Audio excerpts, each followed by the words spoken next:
समाना। मित्र ऐसा होना चाहिए जो दूसरे मित्र के दुख में पहाड़ की तरह खड़ा रहे और दुख सुख में अपने मित्र का साथ नहीं छोड़े। बोलिए गोविंद भगवान की।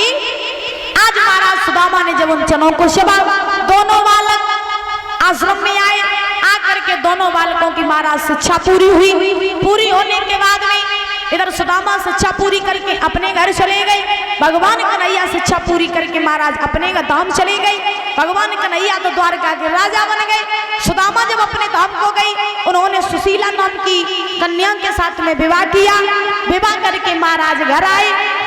जब घर आए तो सुदामा अपना जीवन यापन करने लगे अपनी पत्नी के साथ। लेकिन महाराज दिन ब दिन सुदामा निर्धन होते गए। सुदामा के ऊपर गरीबी आती गई।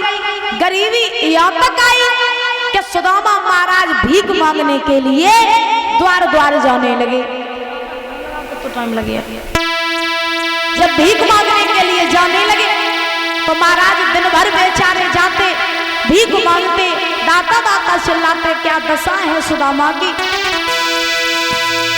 कि दिन भर बेचारे द्वार द्वार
चिल्लाते।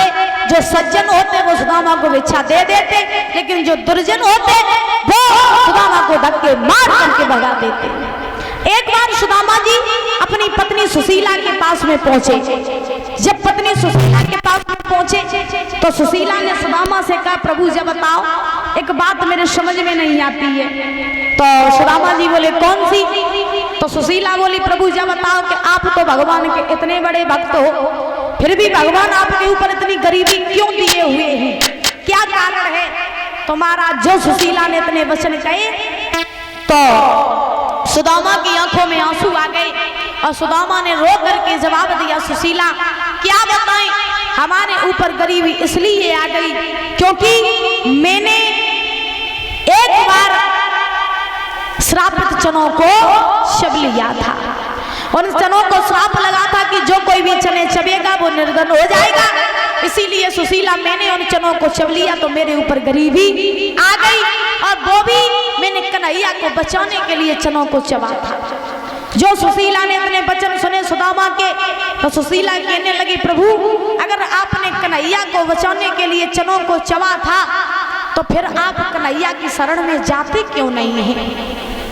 अगर आपके ऊपर इतनी गरीबी है तो आप कन्हैया के शरण में चले जाओ। और प्रभु जब आप कन्हैया की शरण में जाओगे तो हमें पूरा भरोसा है कि कन्हैया आपको इस निर्धनता से मुक्त कर देंगे। मेरी बात मानो तो आप द्वारका चले जाओ। जो इतने वचन कहे द्वारका चले जाओ। तो सुदामा कहने लगे हैं, सुशीला द्वारका तो हम चले जाएं, लेकिन तुम्हें नहीं पता है कन्हैया जो है वो द्वारका का राजा बन चुका है, और गांव में दीनहीन ब्राह्मण अगर मैं कन्हैया के पास में जाऊंगा तो वो मुझे पहचान नहीं पाएगा, बताओ मैं कैसे जाऊं? सुशीला बोली, प्रभु तुम्हें नहीं पता है, सुनो मेरी बात। कल स्वामी जाओ पुरी द्वारका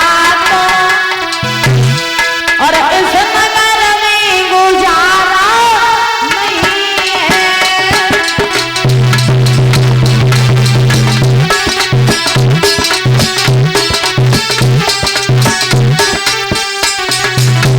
बोली सुशीला, स्वामी जाओ पुरी द्वारका इस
सुशीला ने कहा प्रभु द्वारका में आप चले जाओ, और जब आप द्वारका में जाओगे तो कन्हैया आपके सारे दुख दूर कर देंगे। उसी समय सुदामा कहने लगे सुशीला में कैसे द्वारका में जाएं? अरे तुम्हें नहीं पता है कि द्वारका में जब हम जाइए तो कन्हैया तो वहाँ को राजा है और काम में दीनहीन ब्राह्मण, अच्छे कपड़े भी नहीं है पहनने के लिए।